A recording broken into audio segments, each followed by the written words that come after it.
एक तरफ कोरोना का खौफ, दूसरी तरफ पेट्रोल डीजल के हर दिन बढ़ते दाम। खामोश हैं ज़्यादातर वो लोग जो आज सत्ता में बैठे हैं। कई साल पहले प्रधानमंत्री नरेंद्र मोदी ने कहा था कि जिस दिन मीडिया का मूड बदल गया और वो पुरानी बाइट्स दिखाने लग जाए, उस दिन सरकार को सोचना पड़ जाएगा। तो चलिए देखते हैं उन पुरानी बाइट्स का, जिसमें पेट्रोल और डीजल को लेकर आज के सत्ता में बैठे हुए लोगों के क्या विचार थे।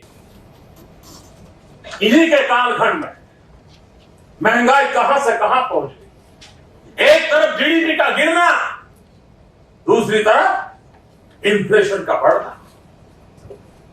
महंगाई बढ़े और वो भी इस हालात से बढ़े, और उसमें भी दिल्ली की सरकार हर बार नई तारीख देती रहे।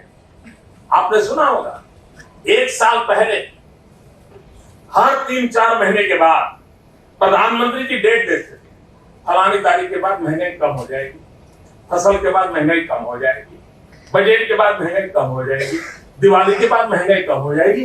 यही कहते रहे, देश में सुना है। और जिस दिन मीडिया का मूड कर जाएगा, वो पुराने सारे उनके बाइक निकाल करके दिखाएंगे। हर 3 महीने के बाद वो ये काम करते थे। भाइयों बहनों, अब तो 1 साल से महंगाई के विषय पर बोलना ही बंद कर दिया। पेट्रोल और डीजल पर सबसे ज़्यादा अगर कोई मुखर रहता था तो वो हैं आज के केंद्रीय मंत्री श्री प्रकाश जावड़ेकर साहब। आज जावड़ेकर साहब तो खामोश हैं, लेकिन कोई ऐसा मौका नहीं होता था जब वो पेट्रोल डीजल को लेकर सरकार के बारे में कभी अहंकार तो कभी निर्दयी तो कभी मनमाने फैसले की बात करते थे। ढेर सारे डाटा देते थे, अंतर्राष्ट्रीय कीमतों की मूल्यों को लेकर कितना दाम होना चाहिए उसके बारे में वो सरकारों को तो ज्ञान देते थे। आज वो खामोश हैं, लेकिन पुरानी उनकी बाइट्स बहुत कुछ कहती हैं। जिस तरह से प्रधानमंत्री ने कहा कि मीडिया अगर पुरानी बाइट्स दिखाने लग जाए, आइए सुनते हैं प्रकाश जावड़ेकर साहब हर साल क्या क्या कहते थे। जो पेट्रोल की दरों में वृद्धि की है सरकार ने, उसका कोई आधार नहीं है। उसी दिन अंतर्राष्ट्रीय बाजार में कीमतें कम हुई है। हम चैलेंज करते सरकार को कि पूरी तरह से रिफाइंड पेट्रोल दिल्ली में 34 रुपए से मिल सकता है, मुंबई में 36 रुपए से मिल सकता है, तो उसके दुगुने दाम क्यों है?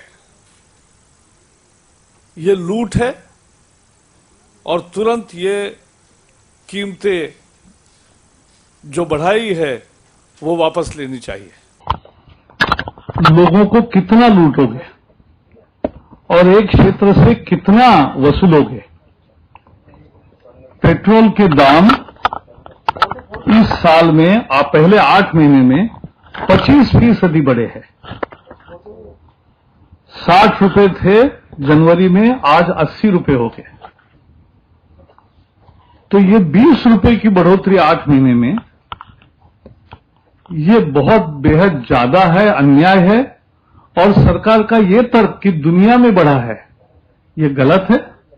इंडियन बास्केट का दर देखे तो जनवरी का दर भी 100 और 110 के दरमियान था, आज भी वो इतना ही है। और ऐसा होने के बावजूद भी सरकार दाम बढ़ा रही है। ये जनता पर एक जिजिया टैक्स है। लोकतंत्र में जनतंत्र का ये सबसे बड़ा वर्डिक्ट है, लोगों ने दिया हुआ। लोगों का कहना आज साफ हो गया कि सरकार तुम चूक रहे हो और आप तुरंत सुधरो। आप रोल बैक द प्राइसेस, जो कीमतें बढ़ाई है वो वापस लो। लेकिन सरकार ही जब लूट शुरू करती है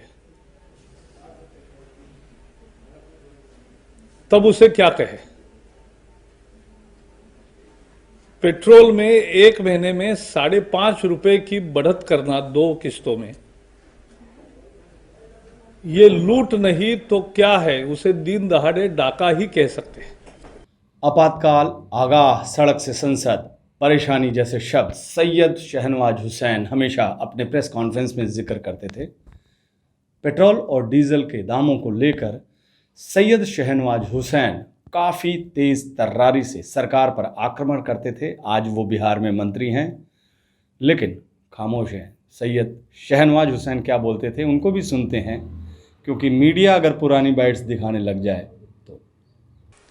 पहले ये दावा करती रही कि तेल कंपनियों का घाटा बढ़ रहा है, सरकार तेल कंपनियों की फिक्र में दुबली हो रही है और आम आदमी से कोई लेना देना इस सरकार को नहीं। अब सरकार ये बहाना कर रही है कि डॉलर और रुपये में जो अंतर आया है इसके वजह से वो दाम बढ़ा रहे हैं।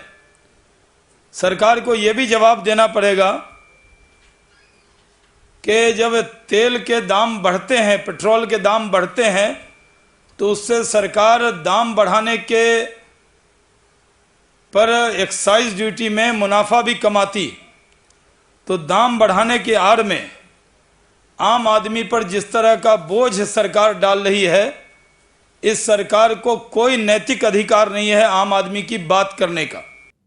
उन्हें कैसे भूल सकते हैं जो महान विचार दुनिया के सामने रखते थे और कहते थे कि सरकार तो पेट्रोल और डीजल के दाम बहुत कम कर सकती है 30 से 35। ये वो वक्त था जब यूपीए सत्ता में थी और बीजेपी विरोध में। अब वही खामोश हैं। अब रामदेव कहते हैं कि पेट्रोल पंप उनके हवाले कर दिए जाएं ताकि वो डीजल पेट्रोल के दाम कम कर सकें। मैं पेट्रोल पंप लगा दूं और ये इंडियन गवर्नमेंट मुझे जो है लगाने की अनुमति दे दे और टैक्स के ऊपर थोड़ी छूट कर दे, तो मैं तो 35-40 रुपए डीजल पेट्रोल दे सकता हूं पूरे हिंदुस्तान को। इस प्रोग्राम में बस इतना ही, लेकिन जाते जाते आपसे गुजारिश है कि अपने मुद्दों के लिए, अपने परेशानियों के लिए आपको मुखर होना पड़ेगा, क्योंकि राजनीति में जो लोग आज बैठे हुए हैं वो विपक्ष में होते थे तो अपने स्वार्थ, अपने हित और अपनी पार्टी के लिए तो बड़े बड़ी डींगे मारते थे, बहुत कुछ बोलते थे, लेकिन आज पेट्रोल डीजल की बढ़ती महंगाई पर खामोश हैं। फिलहाल इस प्रोग्राम में इतना ही। नमस्कार, आप देखते रहिए INC TV।